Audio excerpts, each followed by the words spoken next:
Hello everyone. मेरा नाम है दिव्यांग द्विवेदी। और हम नेक्स्ट पार्ट यहाँ पर लेकर आए हैं अपना वैदिक पीरियड, ऋग्वैदिक पीरियड का। तो पिछले पार्ट में हमने जहाँ तक पढ़ा था उसी के आगे से हम चालू करते हैं। तो पिछला पार्ट आप जरूर देख लेना, ऋग्वैदिक काल का है, और भी जो पार्ट है वो देख लेना। और ये ऋग्वैदिक काल का अब खत्म ही होने वाला है, थोड़ा सा बचा है, उसके बाद हम बता देते हैं।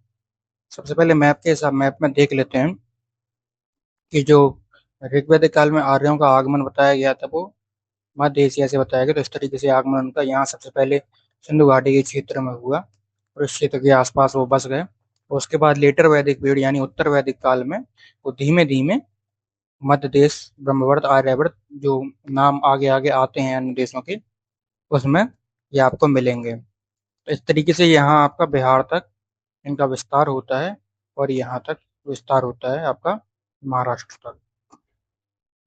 तो चलिए जो फैक्ट बचे हैं वो देख लेते हैं। ऋग्वैदिक काल में जो समाज था वो वर्ण व्यवस्था आधारित समाज था, यानी वहाँ वर्ण व्यवस्था चलती थी, कोई जाति आधारित व्यवस्था नहीं थी, कोई जात पात नहीं था, केवल वर्ण था। और कर्म आधारित चार वर्ण थे वहां पर। इन चार वर्णों का उल्लेख कहाँ मिलता है? ऋग्वेद के 10वें मंडल के पुरुष सूक्त में। ऋग्वेद में जो अध्याय है उनको मंडल बोला जाता है।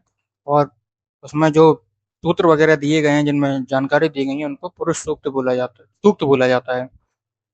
जैसे पुरुष सूक्त हो गया, स्त्री सूक्त हो गया। पुरुष सूक्त स्पेशली भगवान विष्णु के लिए है और स्त्री सूक्त लक्ष्मी जी के लिए है। तो पुरुष सूक्त में दिया गया है चार वर्णों का उल्लेख। और चार वर्ण कौन है? ब्राह्मण, क्षत्रिय, वैश्य और शूद्र। अब इसके बारे में कहा गया है कि आदि पुरुष ब्रह्मा उनके मुख, क्रमशः मुख, भुजा, जंघा और चरणों से उत्पन्न हुए। यानी ब्राह्मण जो है उनके मुख से उत्पन्न माना जाता है, क्षत्रिय उनकी भुजा से उत्पन्न माना जाता है, वैश्य उनकी जंघाओं से उत्पन्न माना जाता है और शूद्र उनके चरणों से उत्पन्न माना जाता है। इस हिसाब से कोई भी जात छोटी और बड़ी नहीं है, क्योंकि एक ही ईश्वर से उत्पन्न है। इसीलिए बोला जाता है कि मनुष्य ईश्वर की संतान है, सभी ईश्वर की संतान है। अलग अलग हिस्सों से उत्पन्न होने का मतलब ये नहीं कि कोई छोटा बड़ा सब, बल्कि सब समान है और सबके अलग अलग कार्य हैं। चारों से ही समाज बनता है और चारों में से अगर एक की भी कमी आती है तो समाज की व्यवस्था बिगड़ जाती है। ब्राह्मण को मुख से इसलिए उत्पन्न माना जाता है क्योंकि ब्राह्मणों का कर्म है शिक्षा देना। इसीलिए मुख से उत्पन्न इसीलिए उनको बताया क्योंकि इनका काम शिक्षा देना था। यानी गुरुकुल बनाकर लोगों को शिक्षा देना, सही चीजें बताना, वेद वेदांग इत्यादि का अध्ययन करना और करवाना, लोगों को शिक्षित करना, ये उनका, यज्ञ वगैरह करवाना ये उनका काम था। क्षत्रिय को भुजाओं यानी हाथों से उत्पन्न इसलिए बताया क्योंकि उनका काम है समाज की रक्षा करना, राष्ट्र की रक्षा करना। तो राष्ट्र की रक्षा कैसे हो पाएगी? यानी आप जब युद्ध करना सीखेंगे, युद्ध करने में भुजाओं का इस्तेमाल होता है। इस तरीके से कर्म आधारित ये आपकी वर्ण व्यवस्था बनी है। वैश्य का काम व्यापार करना। जंघा से उत्पन्न इसलिए बताया क्योंकि जंघा एक तरीके से देखा जाए तो प्रोस्पेरिटी को दर्शाता है। पुराने जमाने में अगर देखेंगे जंघाओं का जो वर्णन आता है किसी सूक्त में या किसी के बारे में, तो वो प्रोस्पेरिटी को दर्शाता है। तो इसलिए उसका काम है व्यापार करना, क्योंकि हमेशा ज्यादातर उसको बैठ के ही व्यापार करना होता है। तो जैसे कि कोई भी बही खाता करना या कुछ करना, तो वो जांग पे ही अपना रजिस्टर या बही खाता रख के उसको लिखना, कोई भी चीज तोलना मोलना, तो वो भी इसी तरीके से मतलब बैठ के ज्यादातर उसका काम होता था। तो वो उसको जंगा से उत्पन्न माना गया। और वैश्य यानी एक प्रॉस्पेरिटी वाला सबसे ज्यादा माना गया है। शूद्र जो है वो चरणों से उत्पन्न माना गया है। उनका काम होता है सेवा करना। अब चरणों से उत्पन्न मतलब ज्यादातर सेवा करने का काम, दिन भर दौड़ भाग का काम जो होता है वो सेवा करने का ही होता है, उसमें दिन भर दौड़ भाग लगती है। और जो इस तरीके से कि उनको चरणों से उत्पन्न बता दिया गया।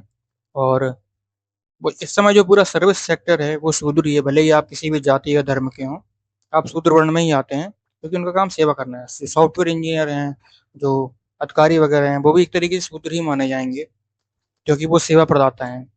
सरकारी सेवा में जो है वो एक तरीके से शूद्र ही माने जाएंगे सभी चाले, क्योंकि वो सेवा ही दे रहे हैं जनता को, अपनी जनता को सेवा दे रहे हैं, देश को सेवा दे रहे हैं, इस तरीके से।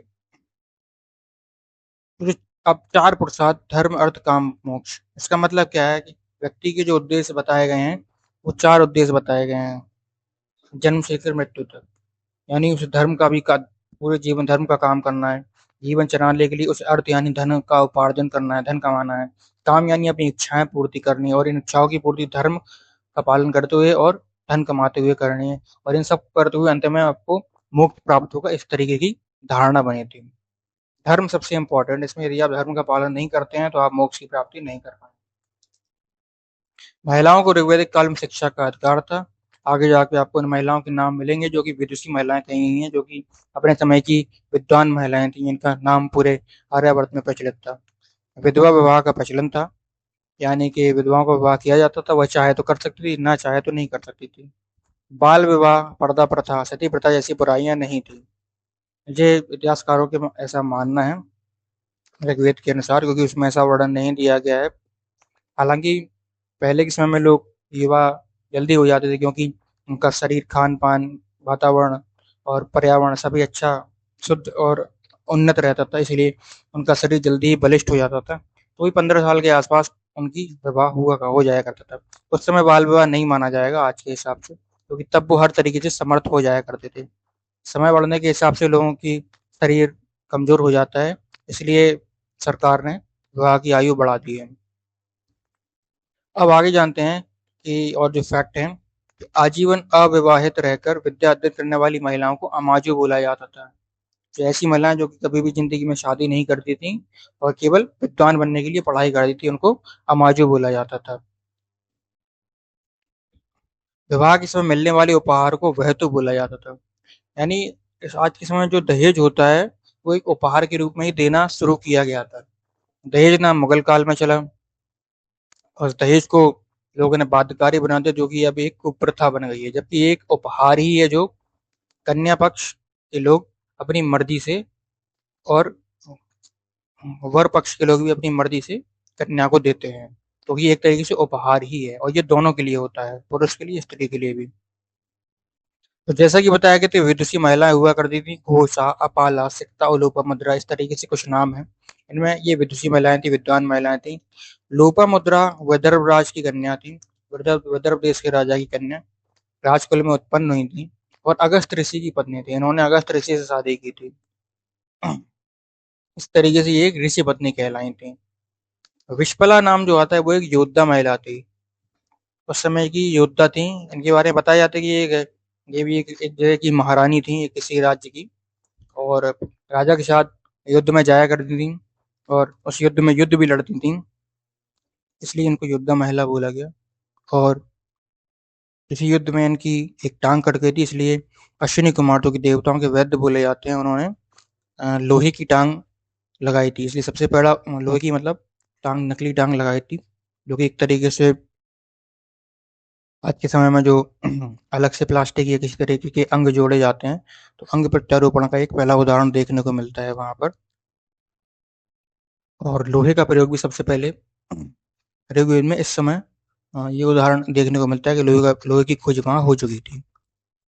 लोपामुद्रा कौन? प्राचीन भारत की नारी थी, दार्शनिक थी। इन्होंने वेद मंत्रों की रचना की, जिनके बारे में ऊपर बताया गया, और इस कारण इनका एक जो नाम पड़ा वो ब्रह्मवादिनी नाम इनका पड़ा। ब्रह्मवादिनी इनको उपाधि दी गई। अब आगे जानते हैं, वेद वेदांत को पढ़ाने वाले या पैसों के लिए पढ़ाने वाले, जो अपनी जीविकोपार्जन के लिए जो पढ़ाते हैं थे, जो गुरु या टीचर, उनको उपाध्याय बोला जाता था। आर्य जो है खाने पान में क्या यूज करते थे? मुख्यतः शाकाहारी थे, और जो पेय पदार्थ यूज करते थे उसको सोमरस बोला जाता था, तो सोमरस का पान करते थे। गाय सबसे मूल्यवान संपत्ति थी उस समय, और इनको अगन्या बोला जाता था, यानी कि ना मारने योग्य, यानी इसको मारा नहीं जा सकता, इसलिए इसको सभी कीमती बचा के रखते हैं। और यहीं से शायद जो गाय को माँ मानने का एक संस्कार डाला गया है, उसकी उत्पत्ति शायद वैदिक काल से ही हुई है। ऋग्वेद में जो गौ शब्द है, यानी गाय का शब्द को गो यूज किया गया, वो 176 बार उसका यूज हुआ है। अनेक सूक्तों में गो शब्द का है, श्री सूक्त में भी गो शब्द आता है। मुख्य व्यवसाय ऋग्वैदिक काल का पशुपालन एवं कृषि था, यानी लोग जानवरों को भी पालते थे, दुधारू पशु, और गाय को भी पालते थे और कृषि कार्य भी करते थे।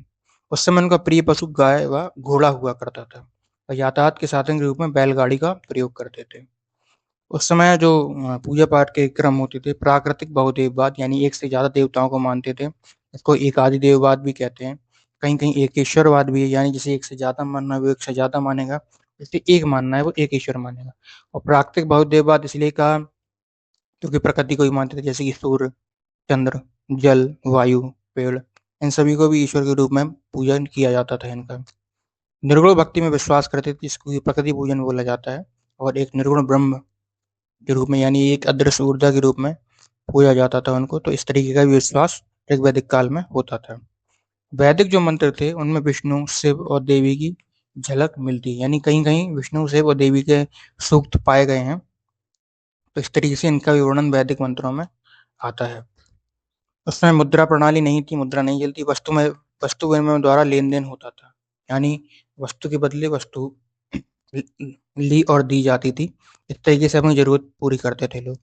व्यापार के लिए जो बाहर जाता था उस व्यक्ति को पड़ी कहा जाता था, यानी व्यापारी को पड़ी बोला जाता था। ऋण देकर ब्याज देने वाले को वेकनाट बोला जाता था। आज के जमाने में जिसे सूदखोर या महाजन बोलते हैं, तो वो वेकनाट होते थे।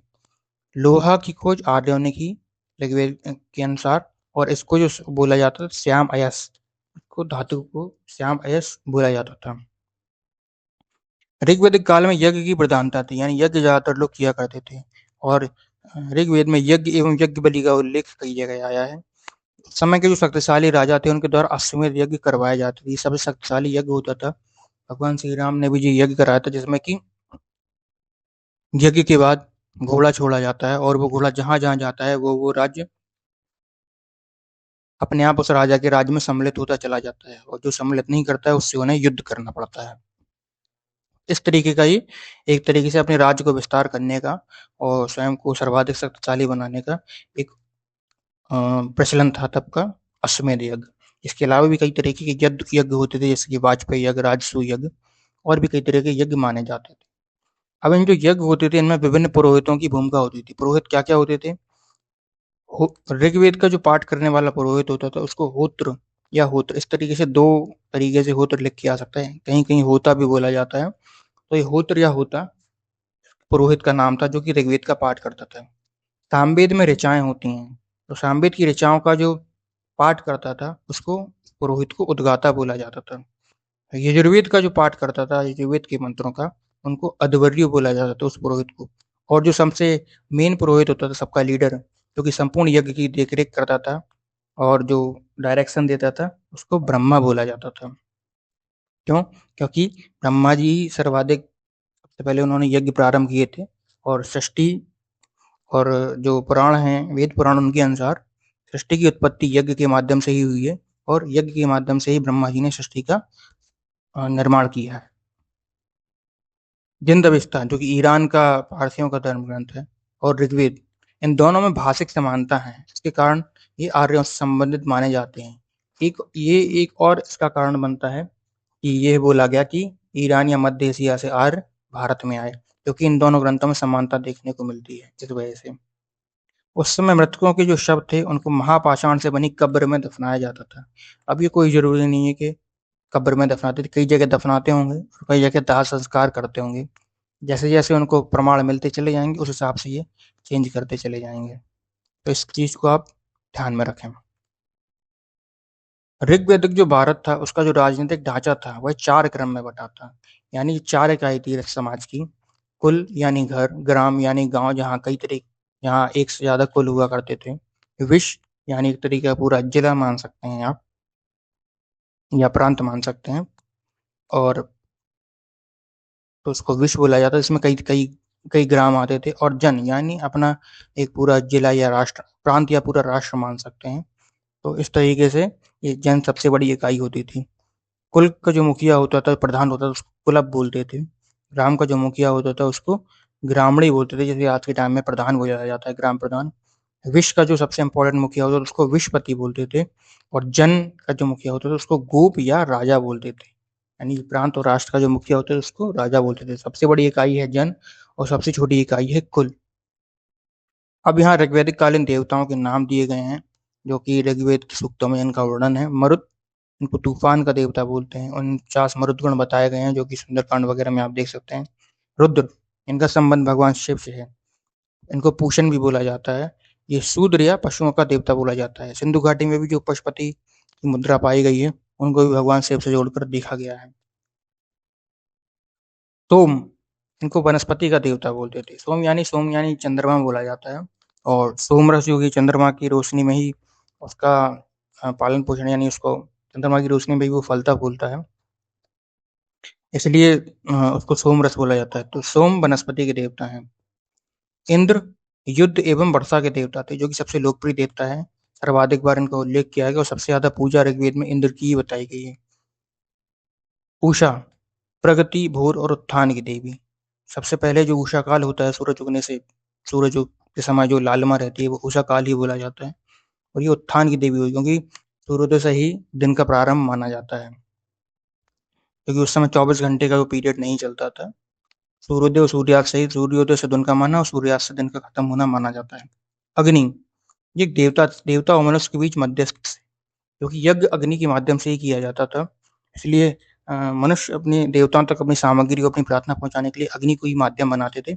इसलिए इनको मध्यस्थ का दर्जा दिया गया है। ध्यो यानी आकाश के देवता बोले जाते थे। शांति मंत्र में ध्यो नाम आता है। अश्विन विपत्तियों को हरने वाले देवता के रूप में माना जाता है, यानी एक तरीके से डॉक्टर भी बोल सकते हैं विपत्ति हरने वाले। इनको अश्विनी कुमार भी बोल सकते हैं। वरुण को जल के देवता बोला जाता है। विश्व के संरक्षक और पालन करता है विष्णु, इनसे तो सब परिचित हैं। और जो कामदेव है, उनका एक नाम है अनंग। इसको आप याद रखें। इस तरीके से देवताओं के नाम ऋग्वैदिक काल में मिलते हैं। अब देवताओं की श्रेणी भी थी, 3 तरह की श्रेणी। जो पृथ्वी पर देवता पाए जाते हैं, जो आकाश में रहते हैं, और जो इनका अंतरिक्ष में निवास है। आकाश यानी अंतरिक्ष से भी ऊपर, जो अ, अंतरिक्ष से भी ऊपर जो अनंत आकाश है, उसमें जो देवता है इनका वास है, तो उनको बोला जाता है। तो पृथ्वी पर कौन है? अग्नि, स्वामी यानी सोम, पृथ्वी जो कि पृथ्वी ही है, बृहस्पति और सरस्वती। इनका वास पृथ्वी पर माना जाता है। ऐसा क्यों? क्योंकि सरस्वती नदी यहाँ बहती है। बृहस्पति देवगुरु है, उनका संबंध सीधा सीधा धरती से ही है। पृथ्वी तो पृथ्वी माता यहीं। सोम यानी चंद्रमा यानी सोम। और जो वनस्पति होती थी, उसको भी देवता की श्रेणी का ही दर्जा दिया गया है। अग्नि और पृथ्वी के पास ही चंद्रमा है, इसलिए पृथ्वी की श्रेणी का ही इनको माना गया है। तो अग्नि अग्नि का सबसे ज्यादा इस्तेमाल पृथ्वी पर ही होता है, इसलिए इन देवताओं को पृथ्वी पर निवास इनका माना गया है। अब आकाश में, अंतरिक्ष में क्या रहते थे? इंद्र, वायु, रुद्र, मरुत, वात और पर्जन्य। ये इस तरीके के देवता जो हैं, वो अंतरिक्ष में निवास करते हैं। रुद्र यानी रुद्रगण जो हुए, उनको रुद्र। और मरुत यानी जो कई प्रकार की वायु होती हैं, उनको। वायु यानी वायुदेव, इंद्र यानी इंद्रदेव, देवताओं के राजा। अब आकाश में जो रहते हैं, सबसे ऊपर जो रहते हैं, उनको देवता को यानी सूर्य सबसे ऊपर आकाश में रहता है। ध्यो, वरुण, अश्विन, विष्णु, सविता, उषा और पूषण। सविता देवता भी सूर्य से संबंधित ही माने गए हैं। ब्रह्मलोक में इनका निवास माना गया है। तो इस तरीके से देवताओं की श्रेणी है। अब प्राचीन भारत में जो विश्व की उत्पत्ति और जो काल गणना के संदर्भ में बताया गया कि काल इस तरीके से चलता है, वो 4 युग बताए गए हैं। यानी पहले सतयुग या कृतयुग आता है, उसके बाद त्रेता युग, उसके बाद द्वापर युग, उसके बाद कलयुग, और फिर पुनः सतयुग या कृतयुग प्रारंभ हो जाता है। तो ये एक चक्राकार समय चलता है। इस तरीके से काल गणना चलती है, यानी कभी ना रुकने वाली ये काल गणना समय है। और इस तरीके से विश्व की उत्पत्ति होती है। सतयुग से उत्पत्ति होती है, और कलयुग में प्रलय, महाप्रलय आती है, उसके बाद पुनः जीवन का उत्पत्ति होती है। तो इस तरीके से ये काल गणना चलती है। विश्व की उत्पत्ति और संहार का यही क्रम ऋग्वेद के अनुसार बताया गया है। ये टेलीग्राम चैनल है, इसको जरूर फॉलो करना, ज्वाइन करना। अब ये उत्तर वैदिक काल, तो ऋग्वेदिक काल का यहीं तक था। ऋग्वेदिक काल यहाँ कंप्लीट होता है। अब ये उत्तर वैदिक काल है आपका। उत्तर वैदिक काल यहाँ से शुरू होता है। इसका टाइम पीरियड है 1000 से 600 ईस्वी पूर्व। 1500 से 1000 ईस्वी पूर्व तक आपका ऋग्वेदिक काल चला, और 1000 से 600 ईस्वी पूर्व तक आपका उत्तर वैदिक काल चला। तो उत्तर वैदिक काल क्या होता है? यहाँ सामवेद, यजुर्वेद एवं अथर्ववेद तथा ब्राह्मण ग्रंथों, अरण्यकों एवं उपनिषदों की रचना हुई। वेद के बाद जो वेद की जो अन्य शाखाएं होती हैं, वो होती हैं ब्राह्मण, अरण्यक और उपनिषद। के बारे में हम जो वैदिक साहित्य हैं, उनमें हम डिटेल से पढ़ेंगे कि ब्राह्मण ग्रंथ क्या होते हैं, अरण्यक और उपनिषद क्या होते हैं। और ऋग्वेद के बाद बाकी जो 3 वेद थे, उनकी रचना उत्तर वैदिक काल में ही हुई। तो इसलिए इसको उत्तर वैदिक काल में ही होती है। ऋग्वैदिक काल के बाद आया, इसलिए इसको उत्तर वैदिक बोला जाता है। वैदिक काल का जो दूसरा पार्ट है, वो उत्तर वैदिक। अब जो ब्राह्मण या ब्राह्मण ग्रंथों को लिखने का जो युग माना गया है, तो एग्जाम में भी आ चुका है। ब्राह्मण युग का काल 800 ईस्वी पूर्व से 600 ईस्वी पूर्व माना गया है। यानी महाजनपद काल के प्रारंभ होने से पहले ब्राह्मण ग्रंथ लिख लिए गए थे। सभ्यता का जो केंद्र इस समय है वो पंजाब से बदलकर कुरुक्षेत्र हो गया, यानी दिल्ली और गंगा यमुना दोआब का उत्तरी भाग। ये क्षेत्र आपका कुरुक्षेत्र वाला एरिया, जहाँ कुरु राज्य बना, जिसका महाभारत नाम जिससे फेमस है, पांडव और कौरव वाला एरिया। तो ये वही एरिया था यहाँ पर अ, सभ्यता का जो आर्य सभ्यता है, वैदिक सभ्यता, उसका केंद्र यहाँ पर हो गया। इतना पहले पंजाब था। तो ये जो एरिया बताया गया है, पहले ये एरिया हुआ करता था पंजाब का। उसके बाद आपका ये वाला एरिया कुरुक्षेत्र वाला, ये कुरुक्षेत्र हस्तिनापुर वाला, ये एरिया आपका हो गया उत्तर वैदिक काल में। तो संस्कृति का जो मुख्य केंद्र था वो मध्य देश था। ये है आपका मध्य देश। ठीक है, ये आपका मध्य देश है, संस्कृति प्रमुख केंद्र है, क्योंकि यहीं पर सबसे ज्यादा सब मतलब विस्तार हुआ और यहीं पर बड़े बड़े राज्य बने, इसलिए इस चीज को याद रखें। उत्तर वैदिक काल में सिंधु, सरस्वती एवं अफगानिस्तान के नदियों का सबसे ज्यादा उल्लेख किया गया है, क्योंकि आप महाभारत काल से भी देख लें, सरस्वती नदी सबसे ज्यादा पूजनीय थी। सिंधु नदी के बारे में सभी जानते ही हैं। और गांधार जो राज्य था, उसके कारण अफगानिस्तान की नदियों का उल्लेख यहाँ मिला है। गांधार और कंबोज नाम का जो राज्य है, उसके लिए अफगानिस्तान की नदियों का भी उल्लेख उसमें मिलता है। 1000 ईस्वी पूर्व के आसपास लोहे की खोज हो चुकी थी। और उसका प्रमाण कहाँ मिलता है? अतरंजी खेड़ा, उत्तर प्रदेश से प्राप्त लोहे की दराती, जो कि लोहे की एक दराती मिली है अतरंजी खेड़ा से, उसी से। और ये उसका जो टाइम पीरियड पता चला है वो 1000 ईस्वी पूर्व पता चला है। इससे प्रमाण मिलता है कि उत्तर वैदिक काल में लोहे की खोज हो चुकी थी। अब ये नया फैक्ट है, हाल ही की जो खुदाई हुई है उसमें तमिलनाडु के थूथुकुडी जिले में शिवगलय और आदि चनल्लूर में लोहे के अवशेष मिले हैं। तो इसका जो टाइम पीरियड है वो 3345 ईसा पूर्व से 2600 ईसा पूर्व के बीच का माना गया है। तो यदि आप टाइम पीरियड के हिसाब से जाते हैं तो ये 2000 साल यहाँ के हटा लो, उससे पहले के साल, तो ये उत्तर वैदिक पीरियड में ही माना जाता है। 3345 बीसी से 2600 बीसी के बीच का ये अ, यहाँ पर जो खुदाई में अवशेष मिले हैं लोहे के, वो इस बीच के पाए गए हैं। अब उत्तर वैदिक काल की विशेषताएं क्या हैं, शुरू करते हैं, जानते हैं। इस समय जो राजा का पद महत्वपूर्ण हो गया, गरिमामयी हो गया एवं वंशानुगत हो गया। यानी पहले सभा, समिति, अवधत, तीन तीन संस्था थी, उनके द्वारा राजा का पद कंट्रोल किया जाता था और राजा को लोकतंत्र विधि से माध्यम से चुना जाता, तो कि हमने पिछले पार्ट में पढ़ा। लेकिन अब यहाँ नहीं है, अब यहाँ महत्वपूर्ण हो गया, राजा ही इंपॉर्टेंट हो गया। समितियां आगे आके आप पता करेंगे, समितियां खत्म हो गई, केवल सभा, सबसे बड़ी समिति सभा नाम की, केवल वही इंपॉर्टेंट रह की, बाकी दोनों समितियों का इम्पोर्टेंस खत्म हो गया और कहीं कहीं वो आगे जाके समितियां खत्म भी हो गई। तो केवल सभा ही इम्पोर्टेंट रह गई, इसमें कि गणमान्य लोग, ऋषि मुनि इत्यादि सम्मिलित होते थे, और राजा इम्पोर्टेंट हो गया यहाँ। और उसका गरिमामयी उसका महिमा मंडन किया जाने लगा, और वंशानुगत, यानी राजा का बेटा ही राजा बनेगा, इस तरीके से वंशानुगत ये पद हो गया। राजा लोग क्या करते थे कि विशेष अवसरों पर यज्ञों का आयोजन करते थे। यज्ञ एक इम्पोर्टेंट चीज थी, जो कि आगे बताया गया, इसलिए यज्ञ कराना इम्पोर्टेंट, सारे राजा यज्ञ कराते थे। और हर विशेष अवसर पर यज्ञों का आयोजन होता, जो कई कई दिन तक चलते थे।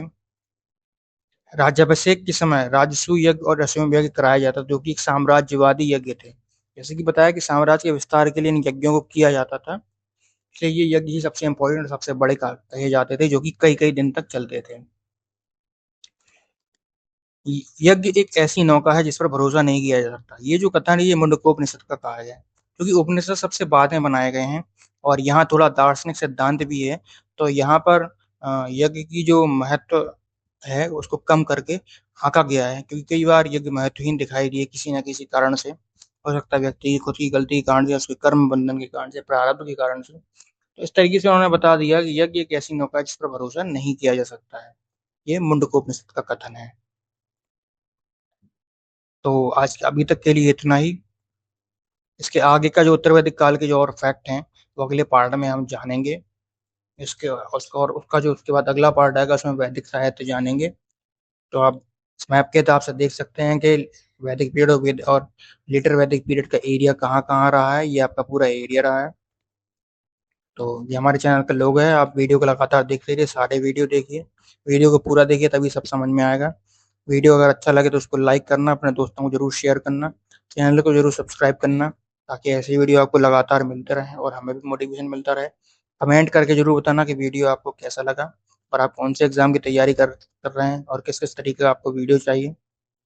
और ये हमारा जो टेलीग्राम चैनल है इसको ज़रूर जॉइन कर लेना जाकर, क्योंकि यहीं पर सारी पीडीएफ वीडियो की लिंक आएगी, ज़रूरी इन्फॉर्मेशन जो है वो भी इसी पर दी जाएगी आपको। उसको ज़रूर जॉइन कर लेना, वीडियो लगातार देखते रहिए, चैनल लगातार देखते रहिए, हमारे साथ बने रहिए। तब तक के लिए थैंक यू।